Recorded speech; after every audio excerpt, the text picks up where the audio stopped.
kitab sucinya umat Islam, kemudian sumber ajaran, kemudian Al-Quran itu sebagai mukjizat karena memang terbukti kebenarannya. Sesudah itu mari kita ulas sedikit menurut fungsinya. Al-Quran ini mempunyai fungsi yang amat sangat banyak, diantaranya satu sebagai pedoman, karena di dalamnya itu kita tahu ya ada pesan, ada nasihat. Kemudian yang kedua, Al-Quran sebagai ulasan sejarah, artinya di dalam Al-Quran ini banyak sekali sejarah para nabi, para anbiya, para solihin. Kemudian selanjutnya Al-Quran sebagai pembawa kabar, karena pada kenyataannya Al-Quran juga mengulas tentang hari kiamat dan lainnya. Kemudian Al-Quran sebagai sumber hukum. Al-Quran ini kenapa sumber hukum? Karena di dalamnya mengatur kebiasaan, mengatur bagaimana kita cara hidup seperti berdagang, kemudian pernikahan. Selanjutnya Al-Quran itu adalah sastra yang hebat karena pada dasarnya semua sastrawan itu mengacu kepada Al-Quran dan mengakui keindahannya. Kemudian Al-Quran sebagai obat, kita paham ya bahwa mendengarkan dan membacanya saja kita sudah mendapatkan kesehatan rohani dan jasmani. Baik, selanjutnya saya punya beberapa ulasan mengenai surat dan hadis dalam mengenal Al-Quran yang menjelaskan tentang turunnya Al-Quran. Saya punya surat Al-Baqarah 185, kemudian Al-Qadr ayat 1, kemudian Ad-Dukhan ayat 3. Baik, di sini tiga-tiganya menjelaskan bahwa Al-Quran diturunkan pada bulan Ramadan, pada malam Lailatul Qadar, dan pada malam Lailatul Qadar. Baik, selanjutnya sistematis turunnya Al-Quran itu bagaimana?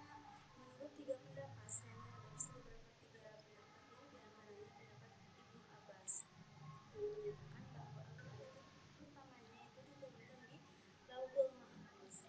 Kemudian yang kedua, Al-Quran disimpan di Baitul Hijjah. Keduanya ini disimpan pada bulan Ramadan tanggal 17 Lailatul Qadar, malam Lailatul Qadar.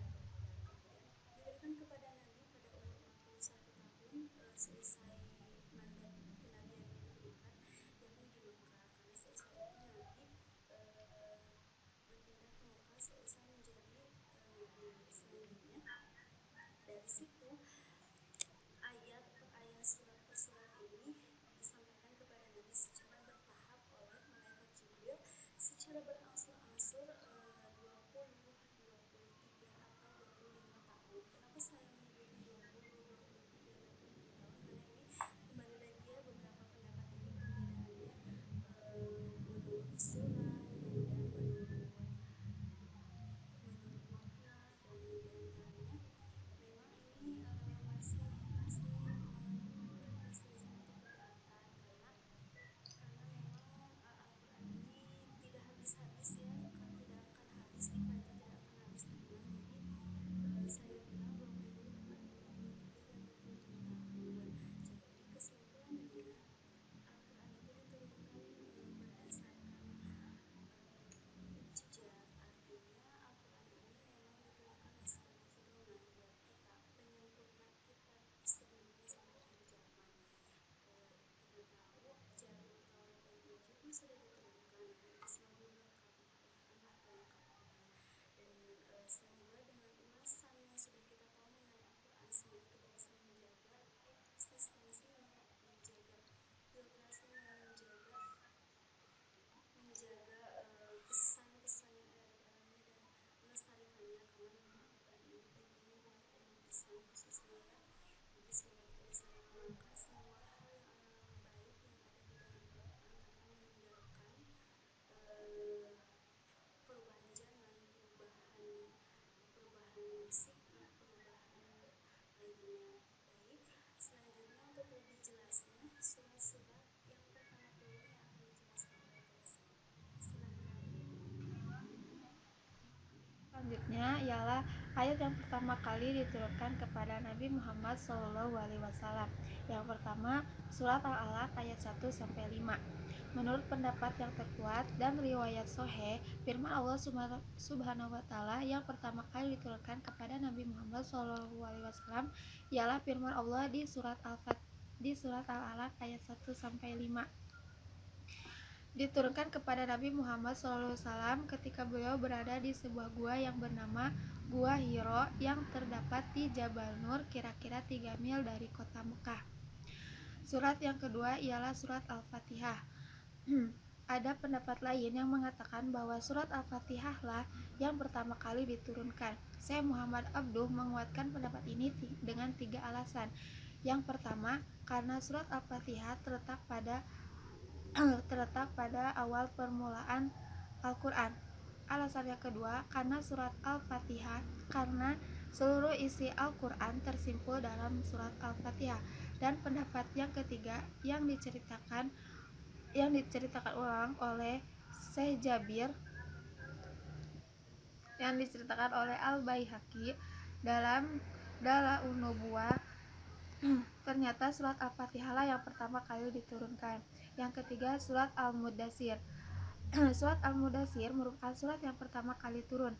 Pendapat ini didasarkan pada pendapat Jabir yang diriwayatkan oleh Imam Bukhari dan Muslim dalam kitab Jami'u As-Shahih masing-masing.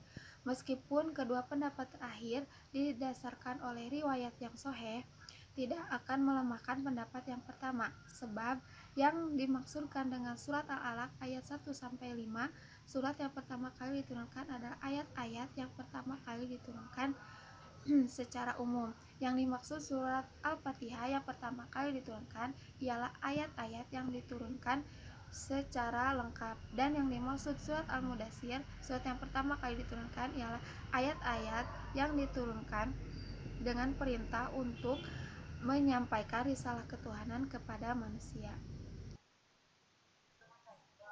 Ilmu tajwid dan sejarah perkembangannya. Tajwid berasal dari kata jawwada yujawwidu tajwidan, yang artinya membuat sesuatu menjadi bagus. Dan menurut Sayyidina Ali radhiyallahu anhu, at-tartilu tajwidul huruf wa ma'rifatul wuquf. Tartil itu membaguskan bacaan yang di dalamnya termasuk makhraj, sifat, dan juga mengetahui wukuf-wukufnya. Dan Allah Subhanahu wa taala pun berfirman dalam Al-Qur'an surat Al-Muzammil ayat 4, "Warattilil Qur'ana tartila." Bacalah Al-Qur'an itu dengan tartil. Bagaimana sejarah perkembangan ilmu tajwid? Ilmu tajwid sudah ada sejak Al-Qur'an tersebut diturunkan. Kemudian Rasulullah SAW mengajarkan bacaan yang tartil kepada para sahabat. Selanjutnya pada masa Khalifah Utsman bin Affan disusunlah Mushaf Utsmaniyah. Namun pada waktu itu belum terdapat titik dan baris yang membedakan antara huruf yang satu dengan huruf yang lainnya. Sehingga Abu Aswad Ad-Duwali dan Khalil bin Ahmad Al-Farhidi melakukan gerakan untuk memberikan titik dan baris pada Mushaf Utsmaniyah. Hal tersebut bertujuan untuk menghindari kekeliruan terhadap bacaan Al-Quran. Karena sebagaimana diketahui, Islam sekarang menyebar bukan hanya di negara Arab saja. Kemudian di abad ketiga muncullah kitab Qiraat, dan di abad kelima muncul juga kitab At-Taisir, yaitu di dalamnya membahas tentang qiraah sab'ah. Dan muncul juga Imam Al-Jazari yang mengarang kitab At-Tahmid dan Matan Jazariyah, yang hingga kini kitab dan matan tersebut dijadikan pedoman, panduan untuk karangan-karangan ilmu tajwid. Cukup sekian yang dapat kelompok 1 sampaikan. Kurang dan lebihnya mohon dimaafkan. Wassalamualaikum warahmatullahi wabarakatuh.